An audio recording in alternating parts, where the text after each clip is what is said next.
They misled me. I finally realized after many, many years, just before I turned 30 years old, that my teachers and mentors, great musicians, they had it all wrong. They said that it's not just about the notes and the markings, it's about getting the idea across. Well, when it comes to Beethoven, I have a surprise for you. The most exciting, moving, interesting performances of Beethoven that you'll play or hear are not going to be those where the performer first puts themselves into the music. It's something else, and I'll show you. Stick around and we'll find out. I think we can all agree Beethoven was a precise composer to the point of being obsessive. Every articulation, every dynamic marking, every phrasing mark was something that he thought over and over, tried many different versions of. He knew what he wanted. And here's a great example of that. A lot of times in Beethoven, you will find sudden dynamic changes, sometimes from extremes, say from piano to forte, or even more extreme than that. And what Beethoven meant was exactly that. You play piano softly until the exact moment and not a moment before where you see the forte or fortissimo written. What do most performers do? Even if they're trying not to, they sneak in a little tiny crescendo there, giving away the fortissimo. It might work with other composers, but not with Beethoven. Beethoven knew how to write a crescendo. He knew how to write a hairpin crescendo. If he had wanted that, he would have written it. We really shouldn't do that, but I hear so many performers, even world-class performers, making this mistake. Being honest and respecting those sudden changes in dynamics creates shock, clarity, and drama, the things that Beethoven is known for.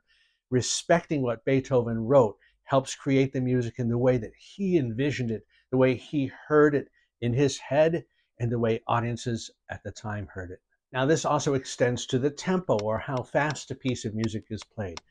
A very famous example, of course, is the opening to Beethoven's Fifth. Ba ba ba bum, ba ba ba ba.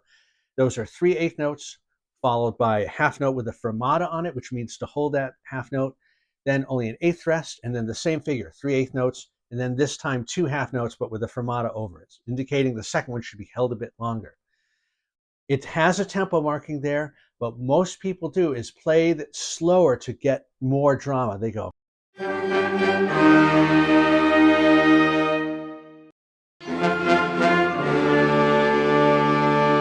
But if you play it exactly the way Beethoven wrote it, that is, start from the correct tempo that he has there, hold the fermata as long as you want, but then it's only an eighth rest and the second figure right in time, you create a much more dramatic version. Ba ba ba ba, ba ba ba ba. We don't need to put ourselves into it. Beethoven has what you need right there in the score. Another good example of this is Beethoven's so-called impossible metronome markings. Some of them seem so crazy fast, for example, that people have said that maybe Beethoven's metronome was broken or faulty. One example of that is the Ninth Symphony. The first movement is marked at 88. That seems quite fast, and there are some performances of it that do reach that tempo, but many go much slower. But if you listen to the performances where the conductor actually takes that tempo, you'll find an incredible drive, a crispness, an urgency that Beethoven meant to have there. It's fast and it's quiet in the beginning and suddenly builds. That is exactly what you want to hear from that movement. I suggest you compare and contrast, see what you like. Was Beethoven's metronome broken? Well, it's possible. It's possible. But why not take those metronome markings seriously first? The music might come alive in a new way. I say that my teachers and mentors had misled me, and I didn't come to the correct conclusion that Beethoven meant what he said until my late 20s. And this is when I did a taste test, if you will. I got a group of my friends together, and I had several recordings of a late Beethoven sonata.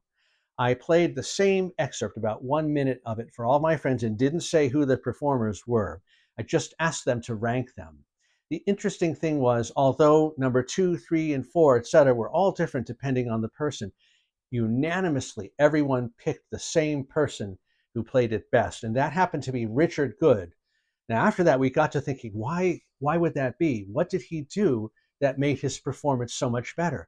And after discussion and looking at the score, of course, we used a good Urtext score, we came to the conclusion Richard Good is simply doing exactly what is in the score. He's not adding himself to the music, or at least He's doing what's in the score first before adding himself to the music. And it's interesting. These were all music lovers and professional musicians, and they all came up with the same person as the winner. Perhaps it was that Beethoven's thought processes were so clear and he wrote what he needed that when you play it in the way that he wrote it, it comes out. You recreate the music in the way he wanted. And a respect for that comes through when you perform it that way. You know, it's interesting because when you go back further in time to Renaissance and even Baroque music, a lot is left up to the performer.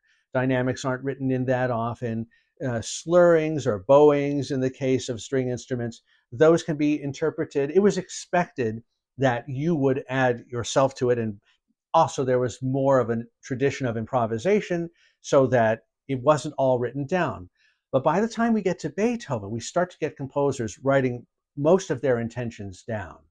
Playing Beethoven means that you are the servant performer, meaning you are bringing his music to life and presenting his vision. Once you're absolutely sure that you've been absolutely faithful to every articulation, every dynamic marking, every tempo marking, then and only then do I think you can start to add some of yourself, which you should do. But that's where my mentors misled me. At least with Beethoven, it starts with Beethoven, and only then it becomes what you put into it. So if you're a performer, I want you to try this for yourself. Just take a small passage of Beethoven and make sure you're playing everything that you see there as faithfully as possible.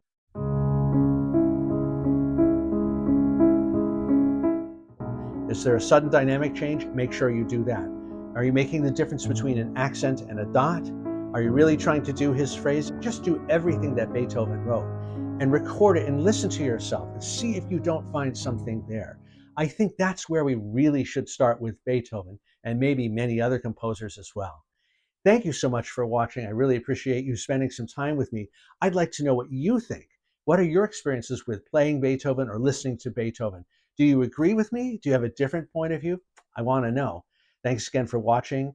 Don't forget to like and subscribe, and I will see you in the next one. Bye-bye.